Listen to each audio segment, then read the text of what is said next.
Turns out a show called Nobody Wants This is, in fact, the thing that millions of viewers can't get enough of. Season 2 of the Netflix hit comedy has it all.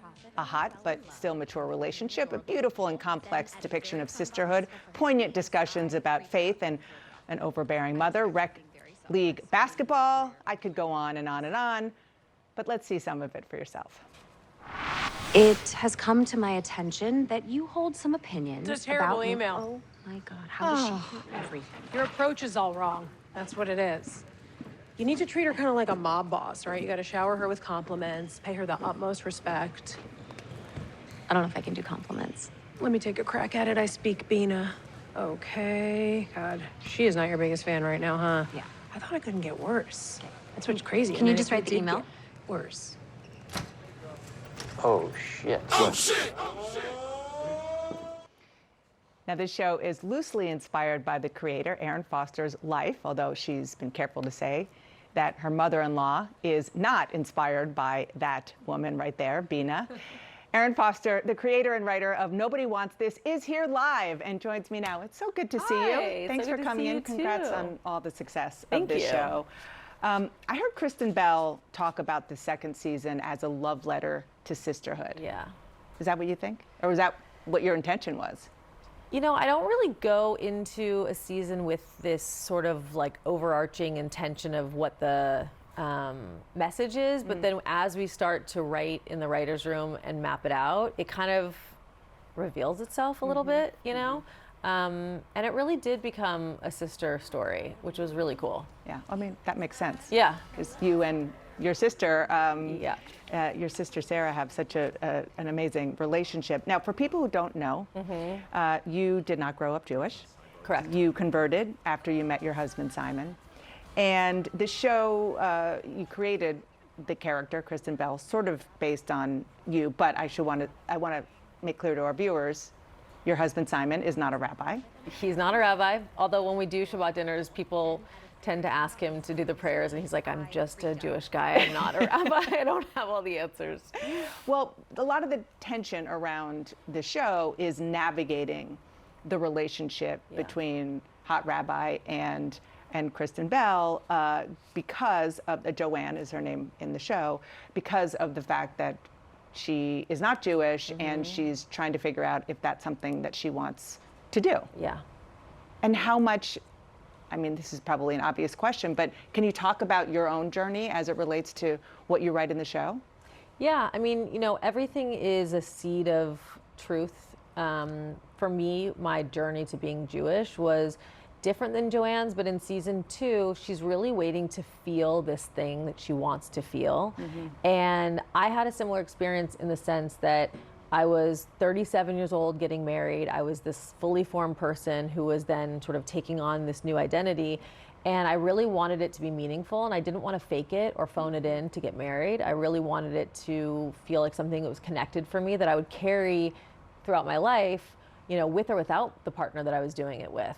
And that's something Joanne really struggles with. And so for me, you know, I sat there in the mikveh, like the final step to becoming Jewish, and I didn't feel this sort of like earth-shattering experience that I was wanting to feel. It really wasn't until I was living as a Jewish person in the world that I really felt so connected to being Jewish. And obviously experiencing anti-Semitism as a Jewish person was a really different experience than sort of learning about it or hearing about it before. That's really interesting to hear. So you talk about the little steps that you took in your own journey, and that is a little bit of a spoiler alert. That is how this season culminates.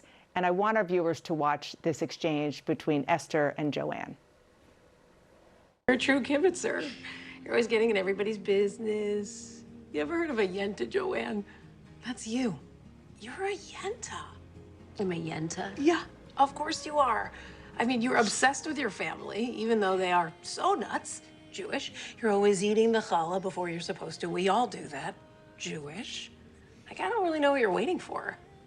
Whether it's a sign or the waters to part or what, but the whole thing is just a feeling. And enjoying all those little things is the feeling. And you can see the light bulb going off over Joanne's head there. Yeah. You know, I think being Jewish there's a big question mark around what that means, right? Is it a race? Is it a peoplehood? Is it a religion?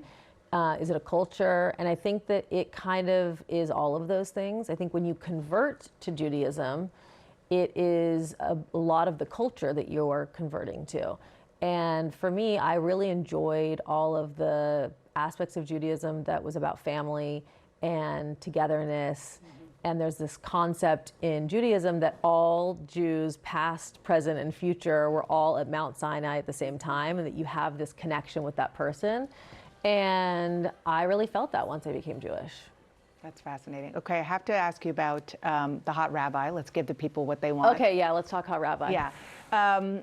An entire generation swooned over Adam Brody when he Yeah. was Seth Cohen in the OC.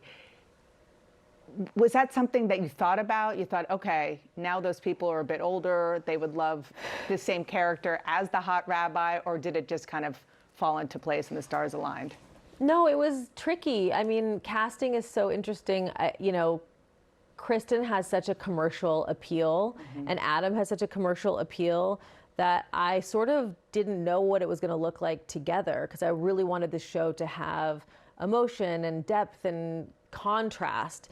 And the truth is that they have such layers in them as actors and as people that I got incredibly fortunate and very lucky that they really just fit the roles perfectly. Yeah, so I didn't know did. I was creating a millennial fantasy, but I'm really glad that I did. You're welcome, Yeah. everybody. Well, I'm not a millennial and I'm here for it. Thank you so much, Erin. Thanks for coming in. Thank you so to much see for you. having me. It's so nice to see you too. And I love your favorite daughter jacket. I thought you would never notice. Okay, Thank guys, you. we have to acknowledge favorite daughter, our brand. She's wearing the top. It looks so good.